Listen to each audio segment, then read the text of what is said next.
turning on a thin black sheet of glass. She saw both the lives flash before her eyes. She didn't even have time to cry. She was so...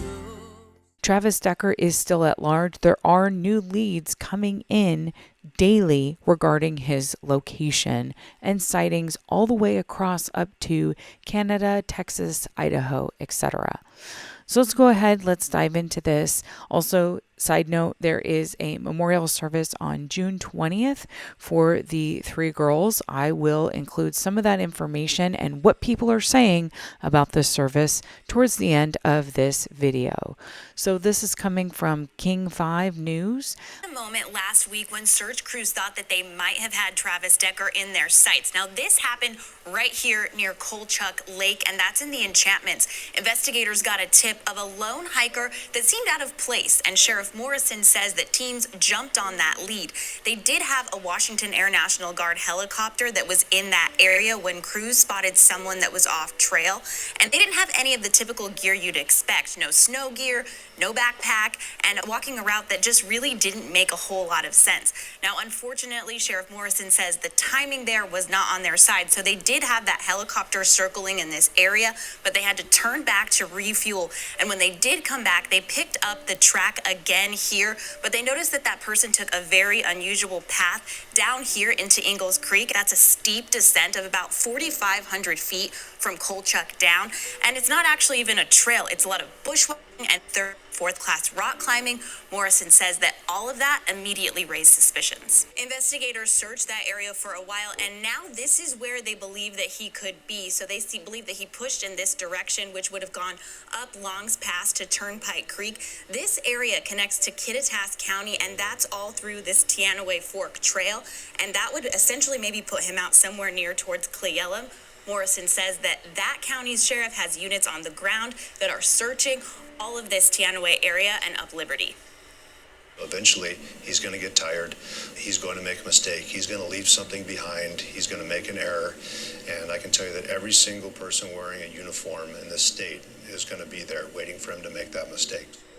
Zoom back out here just to show you all of the areas that we've tracked Decker to. So he started at the Rock Island campground, made his way to Colchuck Lake, and then potentially down here towards the Teanaway Fork Trail. From Rock Island to Colchuck, that's roughly 20 miles, and then this is another 20-mile span. So again, we're talking about a lot of area here. Additional tips have come in with regards to sightings of Travis. One of them is Texas, Canada, and England, which shocks me. I don't know how he would get to England, but that's very interesting. FBI behavior analysts have developed a psychological profile of Decker to assist in anticipating his movements. The manhunt is expected to shift toward a longer-term strategy. Morrison's National Guard air support will continue through the week, while drone support from Spokane Police is under consideration. The FBI and U.S. Marshals are expected to take over primary operations in the long run. We're starting to transition into looking more towards the long game, Morrison did say. There was a video released that Decker was in custody. Can't even believe somebody would make this video or create it. I did not see it, but it is not true. He is still at large. Again, Decker is charged with the murders of his three daughters. It is suspected murder of his three daughters. He's described as 5'8", 190 pounds, with black hair and brown eyes, seen wearing a tan or green t-shirt and dark colored shorts. The girls' memorial service will be held on Friday, June 20th at 7 p.m. This is Pacific time. This will be located at 5000 U.S. Highway 97A in Wenatchee. Attendees are asked to wear purple and pink and green for the Decker girls and to bring their own candle or glow stick for use during the event. Here, there is parking and shuttle information. I will include this link in the chat as well. If you do want to watch virtually, you click on this link, and then at the very top tomorrow, they will have a live feed for the memorial service. This is what people are saying. This memorial offers our community a meaningful space to come together in shared grief, love, and support.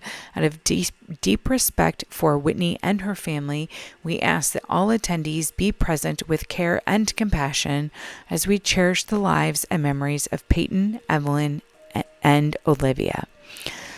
This will be a time of unity, love, and reflection, honoring their lives together. Please also be praying for the families. How to support Whitney? What others are saying is, I've known Whitney for years. We're both dance moms and theater friends. We originally met through Short Shakespeareans, where I serve as a music director and have the privilege of teaching Whitney's girls over the past few years.